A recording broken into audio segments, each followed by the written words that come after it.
In Teen Titans, we find ourselves in a cemetery as Slade looks upon the grave of Major William Randolph Wintergreen, whom he killed when he was under the possession of Jericho.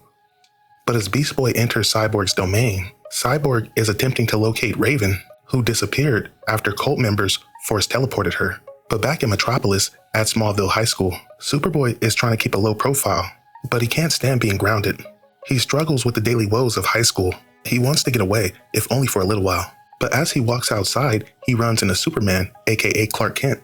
Superman has a heart-to-heart with Superboy, and he apologizes once again for the Justice League sticking their nose in the Teen Titans business.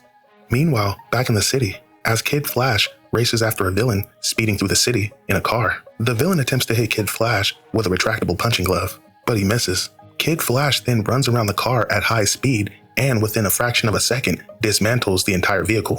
But back in Gotham, Tim Drake struggles with the daily woes of hero life. He figured out who Batman was, which was a feat of its own. But he's not out to win Bruce's approval. If anything, he just wants the approval of his father. He hates lying to him. But as Superman and Superboy fly over a ravine, Superman tells Superboy he also used to skip school, but being the good guy he is, he would always ask Ma first. Superman shows Superboy a monument to him in Lois Lane. But the reason Superman came is he wants to bestow a gift upon Superboy.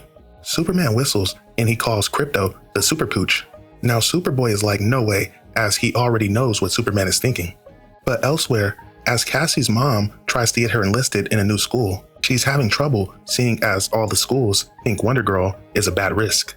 But one of the other students shoots an arrow, almost hitting the principal in her head. A girl named Sissy King Jones, who used to be a hero named Arrowette. She advocates for Cassie, and luckily she has enough pull to get Cassie enlisted in this school. But back in Metropolis, Superboy asks Superman what the hell is he supposed to do with Krypto. But Superman tells him he wants him to take care of Krypto. He wants him to look after him. He tells him how intelligent Krypto is, as Krypto already knows how to fetch. Krypto runs off and grabs a big-ass tree and returns it to Superboy. Superboy throws the tree in an attempt to get Krypto the hell out of there. But nevertheless, he does agree to take care of Krypto. Meanwhile, back at Titan's Tower, Starfire tends to her garden of exotic Tamaranian plants. This garden is all she has left to remind her of Tamaran. Meanwhile, as Slade looks upon the grave of Wintergreen, he knows he failed his good friend, but Slade has enlisted the help of someone that will help him find Raven and deliver him to vengeance. And that someone is none other than Rose, his own daughter. Rose tells Slade she loves him. Slade takes her hand and the two of them disappear into the night as they plot Deathstroke's revenge. To be continued.